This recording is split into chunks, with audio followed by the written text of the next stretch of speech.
Right, what's going on, guys? Welcome to the channel. Today we're going to be talking about a very special topic. I think this is the only reason why we managed to achieve the things we have, and it's the only thing that really makes a difference when it comes to becoming successful or, just achieving things in life. So, as you might have guessed it, we're going to be talking about self-discipline, and I just want to leave you with a quick quote. So, the person who is not a master of himself can never be a master of others. And I think this one quote alone encapsulates everything when it comes to self-discipline. And that's simply because if you cannot master your thoughts, if you cannot master your body or decisions that you take on a daily basis, you will never be able to truly achieve things in life, or at least become successful in any area of your life. Okay, so without further ado, let's get straight into it. The agenda for today. So we're going to be talking about a consistent internal battle and the 3 self-discipline pillars, and why do you actually need self-discipline, why is it a necessity in your life, and how you can actually build self-discipline. And we're not going to be talking about some wishy-washy stuff. It's going to be actual practical things that you can do, right? A consistent internal battle. So the present versus the future. Our brains do not keep up with the evolution of the world. Nowadays, delaying gratification is the key to any success, physical, mental, financial. As we said at the beginning, being disciplined is the only thing that will really stand in between you and your goals. And discipline really comes down to delaying gratification. So you being able to not do something that you might want in the short term for something that you truly want in the long term. Unfortunately, nowadays people, they do not have this capacity, but we will get into this just in a second.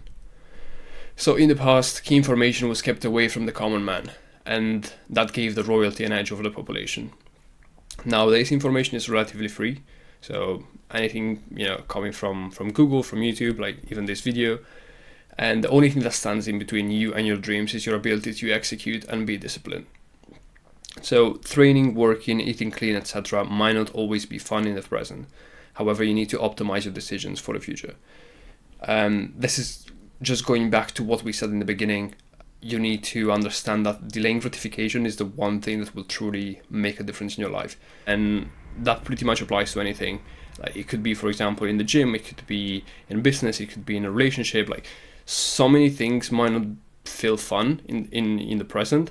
You might not enjoy, doing squats. You might not enjoy having to eat healthy all the time, or you might not enjoy working maybe 12 hours in one day, okay? But that will compound over time and you will slowly start seeing the results, okay? So it's always a present versus future battle. You always need to make the hard decision in the present, and that will ultimately benefit you in the future. And what do I mean by in the past, key information was kept away from the common man?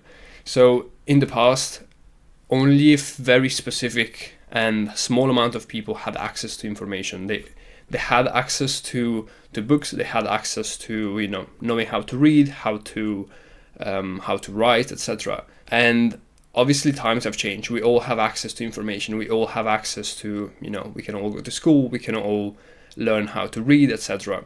So what's the one thing that actually stands in between us and the top 1%?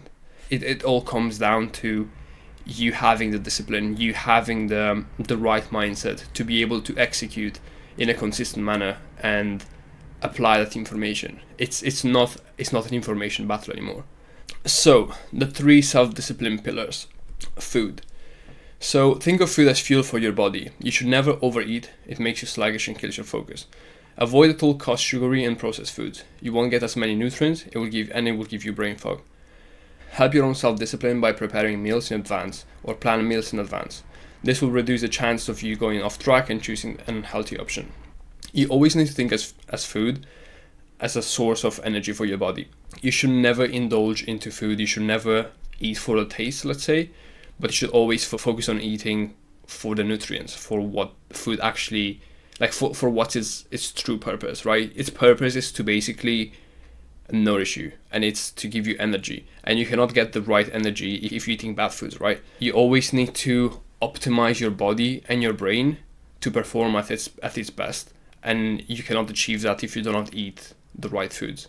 And one really interesting way of seeing this is that your body is literally made out of cells that have been created as a result of the food that you ingested. So when people say to you, you become what you eat, it is actually true. It's not just, just a fancy way of saying, oh, you should eat healthier. It's actually true. Like, you truly become what you eat. So why would you eat bad food? Why would you put the wrong fuel in your body? Like, imagine if you have the most beautiful and powerful car in the world. Why would you not use the best fuel? So you should treat your body in the same way, with the same kind of philosophy. So the second pillar, sex. Avoid at all costs porn and masturbating. It depletes your body of vitality and gives you a dopamine rush. Every dopamine spike will result in a decrease below the baseline. So control your urges with your partner, think rationally, and consider the consequences of any action. If channeled into sports or business, your sex drive can be extremely powerful. Don't waste it on casual sex or porn. So obviously a lot of people nowadays talk about sex drive and how it can be utilized in any area of your life, right? Obviously, especially as a man, you can really channel your sex drive into other areas, such as business, such as sports, as we mentioned. But you can also channel it into like taking risks, okay, or doing things that you wouldn't normally do, and that's simply because you have actually more energy once you have a sex drive and you don't waste it on on porn or masturbating, etc. So why would you get rid of this very important tool that you have, that you can utilize to your advantage, in something so meaningless such as porn or masturbating? It wouldn't make any sense, right? The third pillar, so shiny object syndrome. So this particularly applies to business and making money. Whatever you're doing right now, it will work if you have the discipline to not let yourself get distracted by others. Everyone around you will show you the results and business models. Stick to one thing and master it. Only once you have mastered something, you are allowed to jump into a new business opportunity. Actually, after thinking about this, I think this would also apply to relationships.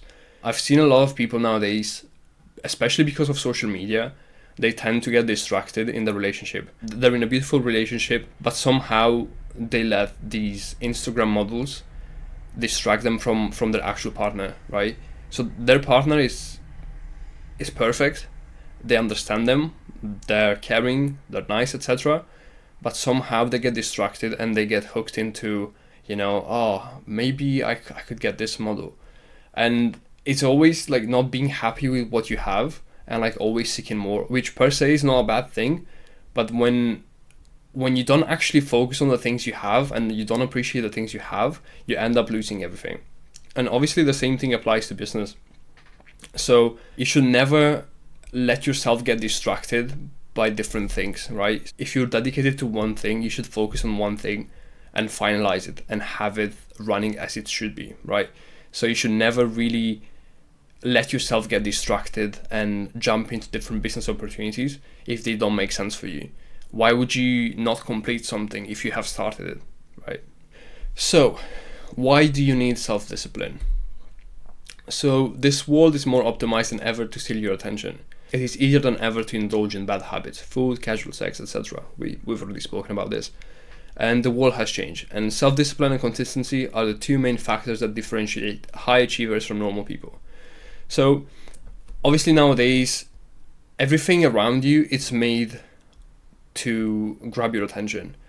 And that comes from the billboard that you see, on the motorway or on the highway, depending on where you're watching this video from.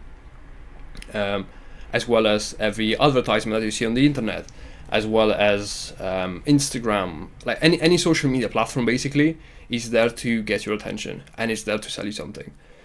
And if you do not master focus and the discipline to not actually get distracted, like not let other external factors get you distracted, then you will never be able to achieve anything in life. You'll always be someone else's someone else's product, let's say. And it is easier than ever to indulge in bad habits. So as we spoke about this earlier, nowadays everything is optimized for you to indulge, right? When it comes to food, they're made in a way that they're extremely like tasty. Let's put it that way. No matter what ingredients they have, they're made in a way for you to indulge in them. Like you don't want one slice of cake, you want the whole cake, right? Because it tastes so good. You don't want one can of soda, you want 3 of them, right? Because they're made in a certain way for you to get thirsty, and then you need to drink more of it in order for you to like calm your thirst. Obviously, same thing applies for casual sex. It's not something that's very beneficial for you. Like, you should always be very conscious about your sex drive and how you can use that to your advantage, rather than on some random person that you just met. And then the world has changed, and self-discipline and consistency are the 2 main factors. Obviously, as we spoke about this earlier as well, the 2 main factors are self-discipline and consistency. Like, you have everything at your fingertips. You can pretty much get any information in the world. You can literally study anything that you want. Like, no matter if it's programming, no matter if it's sales, e-commerce, anything that you can think of, there is information out there, and you can access it in seconds, right? So the only thing that really makes a difference, it's you being consistent and you having self-discipline. These are truly the only 2 factors that will get you successful. I know you might have heard like, oh, there is a secret, there is this, there is that. It's bullshit. The only 2 things that you need is self-discipline and consistency. If you can develop these 2 skills, these 2 character traits, then I can guarantee you will achieve anything you want in life. Like, truly, right? This is a the best guarantee I can give you. And obviously, the world nowadays is made in a way to deplete you from your self-discipline and consistency. So it's your duty, it's your job, and I hope this video obviously helps you to actually do something about this and to actually develop the right self-discipline and consistency for you to be able to achieve those things, right? So how do you actually build self-discipline? Obviously, we've been talking about this for about 15 minutes, and you might be wondering, okay, yeah, I do want to develop this self-discipline.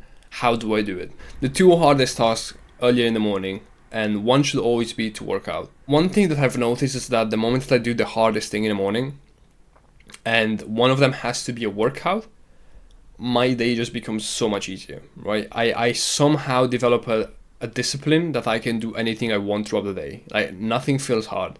Because for me, like, waking up in the morning and, doing the hardest task and doing a workout as well, especially straight after you wake up, it requires per se a lot of self-discipline. And the moment you complete that, you already start feeling good about yourself, and you already start feeling confident that I can approach anything throughout the day. I'm happy, like, I know exactly that it's going to be easy for me, right? Because I've done the hardest thing already. Then create friction for those task actions that are considered a waste of your time. An example, keep your phone in another room whilst working, and don't have any unhealthy food at reach. So obviously, you can also help yourself to become more disciplined by creating friction, right? So there are certain things that maybe are not too good for you to keep you focused, to keep you disciplined. And one of them is obviously your phone. So don't have your phone next to you if you're working. It's really not going to be beneficial for you. You might get a notification, someone might call you. It's really not important, right? I'm pretty sure that nobody's going to die in 1 hour whilst you're doing your deep focus work, right? And don't have any unhealthy food at reach.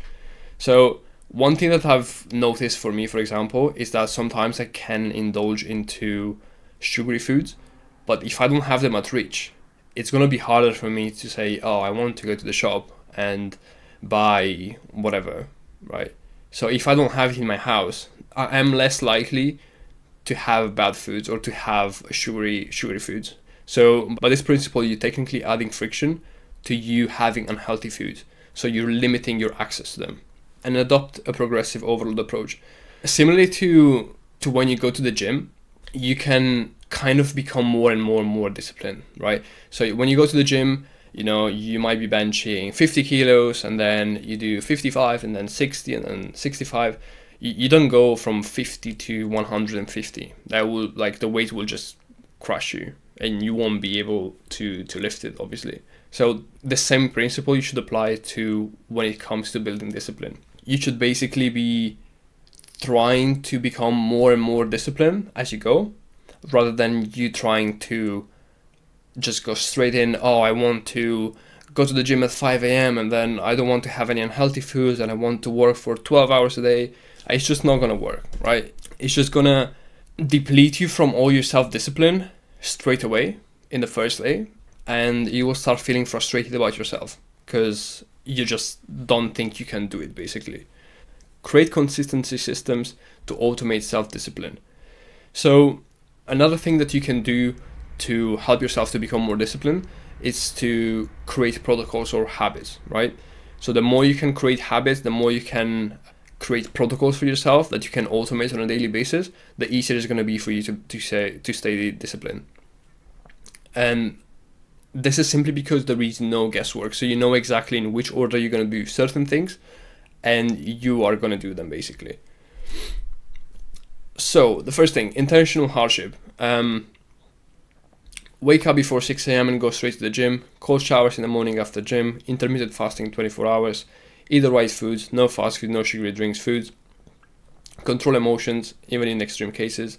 And do what you know is right, even if you don't feel like it. So the whole idea of intentional hardship is to basically put yourself through things that might feel uncomfortable for you or might feel hard for you, and basically do them, right? So the more you can become intentional about doing hard things, the easier it's going to be for you to do hard things when it's not within your intention. So let me just give you a quick example. If you can wake up at 6 a.m. and go straight to the gym and go do a cold shower in the morning after the gym and do all these other tasks, so everything will basically be transferred into other areas of your life. When it comes to business and you might be having a hard time, you've already developed some degree of self-discipline and some degree of hardship that you know that you will be able to overcome anything that comes your way, right? So why would you wait for this to happen? Like, why would you wait for external factors to put you through that hardship when you can just do it yourself and actually develop that confidence, that self-discipline, that that consistency, that for you to be able to overcome everything, right? And what's on the other side? So you will finally be able to regain power over your own will. You will be able to always do the right thing, regardless of how you feel or what you want in the moment. And you will finally achieve freedom, financially and mentally. And this is very important. A lot of people talk about financial independence, but it's also mentally. Like, the more you can develop self-discipline, the more you can, the more you have control over what you want to do, and the more you can be mentally free, okay? And you will become indestructible, not in the physical sense, but obviously it will be harder for people to get under your skin. It will be harder for external factors to really have an impact on you, simply because you now know yourself inside out, and you know that you can achieve pretty much everything. Right. Thank you very much, guys, for watching. I just want to leave you with one last quote for today, and I just want to wrap this up here. So, we are what we repeatedly do. Excellence, then, is not an act, but a habit. So if you enjoyed this, guys, drop us a subscribe, and I will see you until the next one.